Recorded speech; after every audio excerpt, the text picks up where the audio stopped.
और कर लेंगे। तो लोकसभा से पहले जन सुराज दल बनने की संभावना तो मैं नहीं देखता हूँ, लेकिन अगर लोग ये चाहते हैं कि वो चुनाव लड़े, जो लोग जन सुराज परिवार से इस परिकल्पना सोच से जुड़ रहे हैं, और अगर वो तय करते हैं कि चुनाव लड़ा जाए तो उन जगहों पर चुनाव लड़ सकते हैं।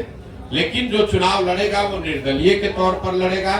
जन सुराज परिवार या हमारी सोच या हम लोग के पास जो भी व्यवस्था है उसकी मदद करेंगे, लेकिन ये निर्णय विशुद्ध तौर पर उन लोगों का है जो जन सुराज से जुड़े हुए हैं। अगर लोकसभा के स्तर पर, जिले के स्तर पर वो निर्णय लेते हैं कि हम लोग को चुनाव लड़ना है, हम लोग के पास योग्य कोई प्रत्याशी है, तो वो चुनाव निर्दलीय के तौर पर लड़ सकता है। इसका एक उदाहरण आपने देखा होगा, पहले 5 जिलों में जब हम लोग पैदल चल लिए तो वहां पर एक उपचुनाव हुआ, कई उपचुनाव हुए, लेकिन उसमें एक शिक्षा के एमएलसी का भी चुनाव हुआ। तो लोगों का ऐसा मानना था कि चूंकि हम लोग शिक्षा पर इतनी बात कर रहे हैं तो शिक्षकों के एमएलसी के चुनाव को हम लोग को लड़ना चाहिए। तो उन 5 जिले के जन सुराज के साथियों ने मिलकर ये तय किया और अपने में से अफाक अहमद जी को चुनकर प्रत्याशी बनाया गया। वो लड़े निर्दलीय के तौर पर, लेकिन चुनाव जीते, अभी एमएलसी भी हैं। तो लोकसभा में ये संभव है कि जन सुराज के जो साथी जिन जिलों में हम लोग पदयात्रा कर चुके या जहां पर वो संगठन बन गया है, वहां पर अगर वो तय करते हैं कि चुनाव लड़ना है, उनके पास उनकी नजर में कोई योग्य उम्मीदवार होगा तो उम्मीदवार निर्दलीय के तौर पर लड़ सकता है। जन सुराज दल के तहत कोई चुनाव लड़ने की अभी संभावना नहीं है। दल तभी बनेगा जब मैं पूरे बिहार की या ज्यादातर बिहार की पदयात्रा पूरी कर लूंगा। दूसरा, आपने कहा गठबंधन की, तो कोई संभावना नहीं है, इसको लिख लीजिए बिल्कुल बोल्ड शब्द में। ये जन सुराज की जो पूरी परिकल्पना है, इसमें कोई गठबंधन की संभावना किसी तरह की, किसी दल, किसी व्यक्ति से है ही नहीं। ये नई व्यवस्था बनाने की बात है। ये एमएलए जीतने का, एमपी जीतने का, चुनाव लड़ने का अभियान नहीं है। बिहार में व्यवस्था परिवर्तन के लिए इतना बड़ा संघर्ष हमने शुरू किया है।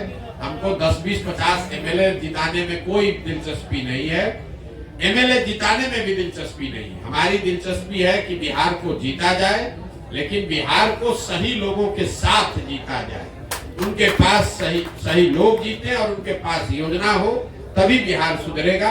और जो हमारी अपनी समझ है कि जो अभी तक हमने देखा है 16 महीनों में, अभी तक जो मुझे दिख रहा है, जब ये दल बनेगा तो बिहार की जनता तैयार है। या तो वो इस दल को अर्श पे बैठाएगी या फर्श पे रखेगी, या तो जन सुराज को 0 सीट आएगा या इतना सीट आएगा कि आप उसको गिन नहीं पाइएगा। इसलिए गठबंधन की कोई जरूरत भी नहीं है।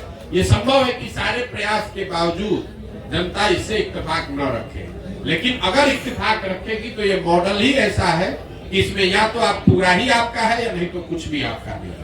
लेकिन आपने शायद आपने एक इंटरव्यू में बताया है कि आपकी विचारधारा जो कांग्रेस से मिलती जुलती मेल खाती है, तो क्या ये इंडिकेट है कांग्रेस के लिए आप खुला रास्ता? बिल्कुल। आप देखिए, जो मैंने कहा है उसको फिर से दोहरा देता हूँ। उन्होंने पूछा आपकी विचारधारा क्या है, तो मैंने कहा कि मेरी विचारधारा, हम गांधी को लेकर चल रहे हैं और हर दिन अपने भाषणों में भी कहते हैं कि पूरा ये जो जन सुराज है, ये आजादी से पहले, आज की कांग्रेस नहीं, आजादी से पहले जो कांग्रेस की व्यवस्था थी, उस व्यवस्था को पुनर्जीवित करने का प्रयास है।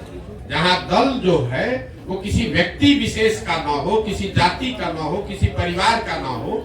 आजादी से पहले जो कांग्रेस थी वो किसी परिवार की पार्टी नहीं थी, वो किसी जाति विशेष की पार्टी नहीं थी, वो उन सब की का दल था जो बिहार, जो राज्य, जो देश को आजाद करना चाहते थे। तो जन सुराज उस सोच से प्रेरित है।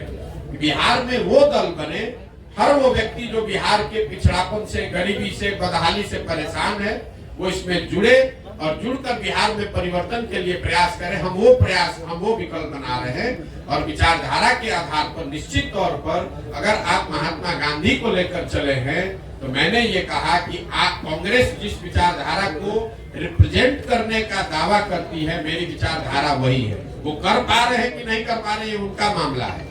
हम कांग्रेस में नहीं है। हमारी विचारधारा वो है जो महात्मा गांधी की विचारधारा कांग्रेस में थी, उसी विचारधारा को लेकर चल रहे हैं। और उसी को आप कह रहे हैं कि कांग्रेस के लिए दरवाजा नहीं खोल रहे हैं। वो विचारधारा ही हम कह रहे हैं कि हमारी वही विचारधारा है।